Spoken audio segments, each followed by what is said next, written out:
What's up, everyone? Welcome to the Power Play with CJ.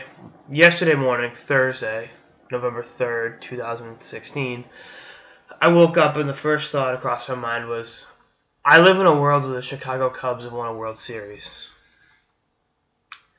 So, championship droughts or something. And I mean, hey, I was 12. The Red Sox won the 2004 World Series on my 13th birthday, which was cool. The Bruins had a 30-year championship drought, which is nothing compared to the Cubs and what the Red Sox had. But just looking at the championship droughts in the NHL, obviously, longest is Toronto, 67, 48 seasons. St. Louis has never won a cup. Buffalo, Vancouver, Washington, all of them came about in the 70s. Then plethora of other teams, Arizona, San Jose, Florida, Ottawa, Winnipeg, Nashville, Minnesota, Columbus. They've all been around, not as long as those teams, but they've never won a chip.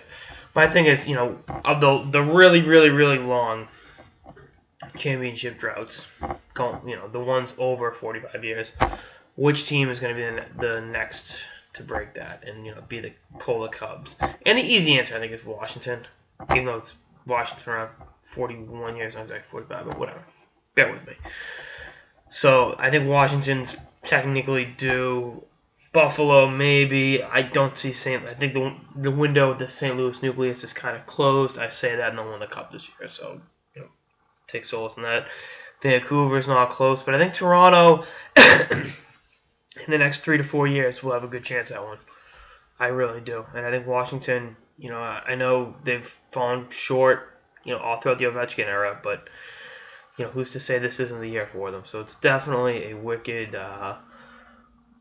cool time to be a hockey fan. It's always a good time to be a hockey fan, except during lockouts. But Phillies had a long championship drought. I don't think for the Flyers. I think Philly's a little bit off. They get a good young nucleus, but if I had to bet my life on teams that haven't won a cup since the 70s, I would,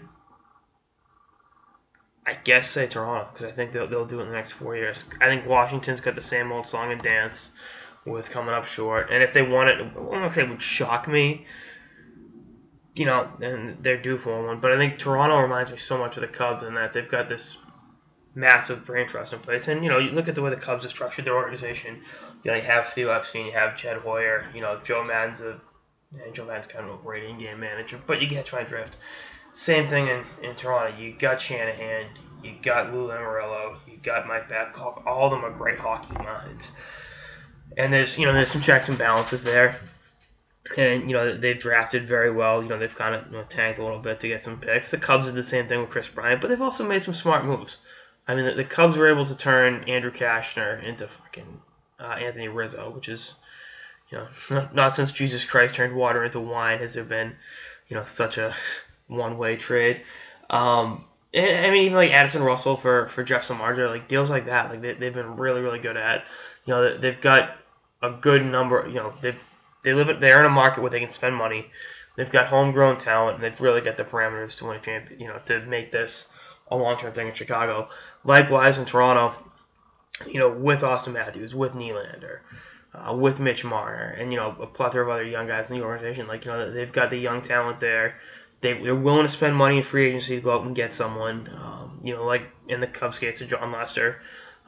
And just really kind of put this together. And I think Toronto's not going to be in a position where they, to win one, to break the drought. I think they're going to be in a position to win multiple cups. Now, whether or not they do, we'll see. But I think they are in a very, very good position to be like this version of the Chicago Cubs are seeing, where not only will they break the drought, they'll be there to win multiple championships. And same way like the Boston Red Sox.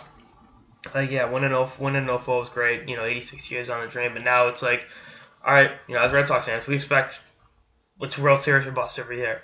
And, we've been lucky to have 2 more championships in 2007 and in 2013, all 3 very different championships. And, hopefully for fans in Toronto, they'll get to experience that where, they get to sit in a bar 10, 20 years from now and say, now which Toronto Maple Leafs Stanley Cup championship was your favorite? So we'll see what happens. But definitely, I'm seeing a lot of the Cubs in this Leafs team. So maybe that's just me overanalyzing. But hey, you guys tune in because you like me overanalyzing anyway, right? Anyway, that's all I got. Sort of the power play with CJ. Stay tuned for more episodes throughout the season and beyond. Later, guys.